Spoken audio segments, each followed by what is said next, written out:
네, 들으신 대로 트럼프 후보가 먼저 승리를 선언했습니다. 보다 자세한 내용 김재천 서강대 국제대학원장과 분석해 보겠습니다. 원장님, 어서 오세요. 네, 안녕하세요. 원장님 혹시 뭐 친구랑 이렇게 내기 안 하셨습니까? 누가 이길지? 한 3개 정도 내기를 했는데 제가 이겼네요. 이겼어요? 네, 잘 된 건지 모르겠는데 어쨌든 네. 당분간 전혀 걱정은 안 해도 될 것 같습니다. 네. 이번에 결정적이었던 그 펜실베니아주 같은 경우에는 네. 초반에만 해도 해리스가 꽤 큰 격차로 앞서가고 있었거든요. 네. 그거 보면서 트럼프는 총 맞은 곳에서 지면 어떡하나 막 이런 얘기도 하고 했는데 결국 그 사건이 결정적이었던 건가요? 글쎄요, 하여튼 저는 이 푸에르토리코 쓰레기선 발언이 있어가지고 저 펜실베니아 주에 살고 있는 푸에르토리칸 아메리칸들이 유권자의 4% 정도 차지를 하고 있어서 이들이 결집해서 해리스에게 표를 던져주면 펜실베니아가 쉽지 않을 것 같다라고 생각했는데 역시 초반에 이제 해리스가 좀 유리하게 개표 상황이 진행이 돼가지고. 근데 이게 이상하다 싶은 게 그러니까 이번에는 보면은 이제 그 레드 미라지는 없고 오히려 블루 미라지가 있었던 것 같아요. 아마 사전 투표를 좀 먼저 개표해서 그랬던 것이 아닌가라고. 레드 미라지라고 하면 그 붉은 신기루. 그러니까 지난번 대선만 하더라도 처음에는 트럼프 후보가 약진하기 시작했어요. 네, 근데 이제 좀 중반을 지나면서 따라잡히고 종반이 되면서 그냥 완전히 좀 뒤집힌 주도 있고요. 이제 그런 상황이 발생하지 않고 그 반대와 같은 상황이 좀 여러 주에서 발생했습니다. 사실 뭐 줄리아 로버츠까지 막판에 나서서 남편 몰래 뭐 해리스 찍자 뭐 이런 광고도 내고 했는데 그런 어떤 숨어있는 이 히든 해리스들이 안 나왔던 건가요? 나오기는 나왔을 텐데 히든 트럼프가 훨씬 더 많았던 것이죠.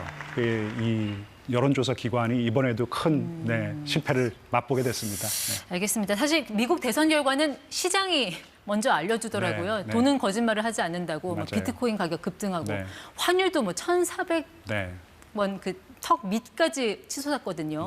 아무래도 이제 트럼프 2기가 시작되면 달러가 더 강세로 될 거다. 시장은 여기에 베팅을 한 걸까요?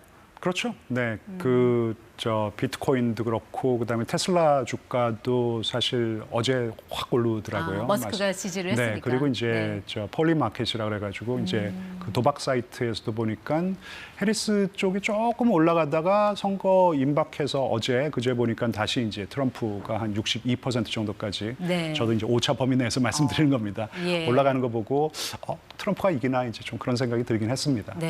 트럼프 2기가 시작되면은 이제 미국의 기준금리는 어떻게 될 것인가 이것도 궁금해요.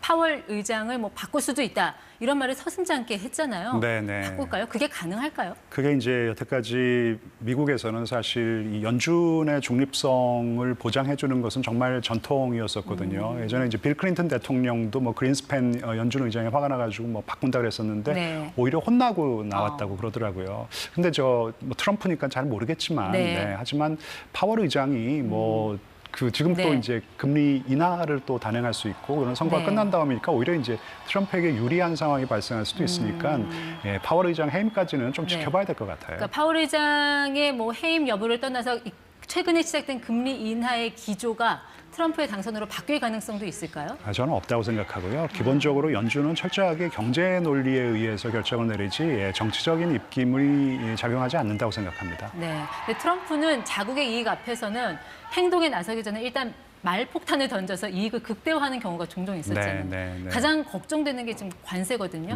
트럼프 말이 내 사전에 가장 아름다운 단어가 관세다. 중국에는 최대 60%까지 관세 물린다고 했는데 이거를 그냥 중국 때리기니까 우리는 상관없다 이렇게 봐야 되는 건지 아니면 우리도 어떤 좀 타격이 있을 걸 예상을 해야 되는 건지 어떻게 당연히 봐야 저희한테도 타격이 있죠. 그리고 이분의 그런 관세에 대한 공약은 말 그대로 믿어야 돼요.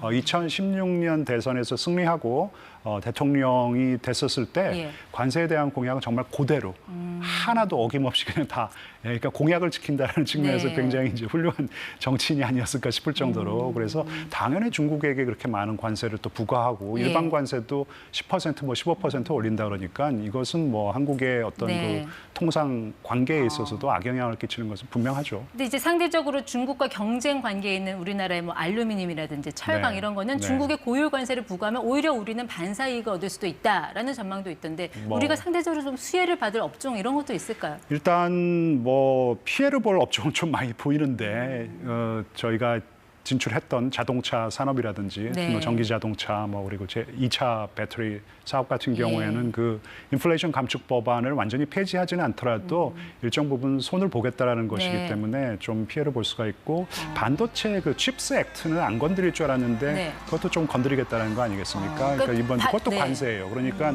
아니 그냥 관세를 그냥 세게 부과하면 되는데 뭐하러 이제 삼성전자와 같은 회사에게 보조금을 줘서 관세를 세게 때리면 어차피 이들이 비즈니스 해야 되는 것이니까 우리나라로 네. 그냥 자발적으로 와서 이제 공장을 돌리기 시작할 텐데 그러니까 관세 만능주의자인 것이죠. 하지만 조선업 같은 경우에는 우리가 조금 수혜를 볼 수가 있습니다. 왜냐하면 트럼프가 해군력을 재건하고 싶어하고 함선을 좀 새로 만들고 싶은데 지금 미국의 조선업의 그런 낙후된 조선업으로는 못 하나 만드는 것이거든요. 네. 그래서 지금 벌써 한국의 조선업과 협업이 진행되고 있는데 이런 쪽으로는 훨씬 더 많은 협력이 가능할 거라고 생각합니다. 또 역대 최대 규모로 지금 대미 무역 흑자를 보고 있잖아요, 우리나라가요. 네. 그거를 빌미로 또 우리나라한테 이 관세 압력을 넣을 가능성 충분히 있다고 생각합니다.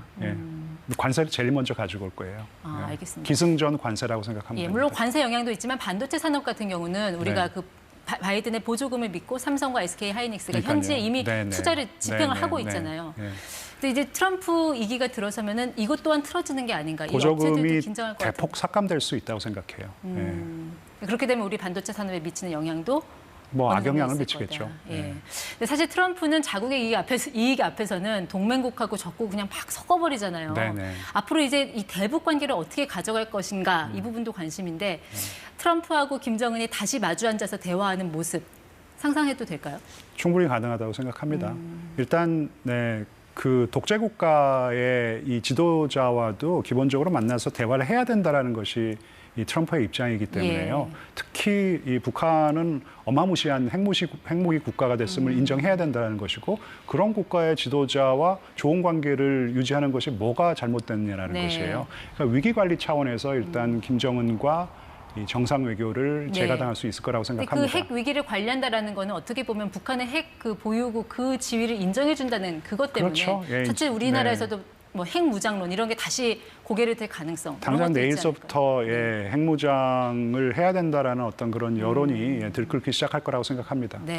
트럼프는 좀 말과 행동이 일치하지 않았으면 하는 바람 중에 하나가 적어도 주한미군은 안 건드렸으면 좋겠는데 이 방위비 부담금 얘기도 계속하고 있지 않습니까? 13조 원으로 늘려야 된다 이런 얘기까지. 이거는 실현 가능성이 있다고 보세요? 그러니까 사실 트럼프가 제일 원하는 것은 방위비 인상이에요. 그래서 제가 그 지난번에 우리가 그 행한 방위비 협상은 제가 개인적으로 굉장히 반대를 했습니다. 이게 이제 트럼프가 대통령이 될 경우를 생각해서 미리 협상 결과를 도출해 낸 다음에 이거 우리 협상한 것이니까 건드리지 마이지 뭐 이런 전략이었던 것 같은데 아무 소용없다고 생각해요. 미국 대통령 트럼프가 아니더라도 그거를 뒤집을 수 있는 그런 힘은 있습니다. 트럼프는 그냥 지금 현재 상황에서 그거 그냥 뭐 10배 이걸 요구할 거거든요. 그러니까 뭐 어떤 협상을 했던 간에 이거는 트럼프한테 줘야 돼요. 줄 거는 주고 지킬 거는 지켜야 되는데 이제 트럼프 같은 경우에는 방위비를 더 많이 받아내기 위해서 주한미군 감축 이렇게 협박할 수가 있고 뭐 연합훈련 뭐 취소 내지는 뭐 감축 이런 걸로 우리를 협박할 수 있으니까 우리가 줄 거는 주고 지킬 거는 지켰어야 된다고 생각합니다. 이제 백악관 주인이 바뀌었으면 우리도 이제 대미 외교 전략 이런 것도 다시 짜야 할 텐데 어떻게 해야 됩니까? 뭐 지금이라도 친 트럼프 인사로 어떻게 외교 라인을 다시 짜야 되는 건지 좀 어떻게 대처를 해야 된다고 외교 보세요? 라인에 뭐 친 트럼프가 인사가 있는지는 모르겠지만요. 조금 저희가 이제 기본적인 좀 생각부터 조금 바꿔야 될 것 같아요. 그러니까 미국이 이제는 정말 다른 나라입니다. 우리가 알고 있던 미국이 아니라는 것을 알아야 되고 그리고 미국이 이제 뭐 국제 질서를 관리하고 이제 우리가 거기에 뭐 협력하는 거 기본적으로 미국이 우리의 중요한 안보 파트너임에는 틀림없어요. 하지만 우리가 이제 뭐 미국만을 믿을 수는 없다라는 것이고 우리도 나름대로 자강의 노력을 기울여야 된다고 생각합니다. 그러니까 90년대 같은 뭐 슈퍼파워의 미국이 아니니까 이제 우리도 목소리 낼 건 내고 과감히 들어주되 더 많은 걸 받아내는 전략. 그리고 우리의 이익을 알아서 추구를 해야겠죠, 우리도. 여기까지 듣겠습니다. 김재천 국제대학원장 함께했습니다. 고맙습니다. 감사합니다.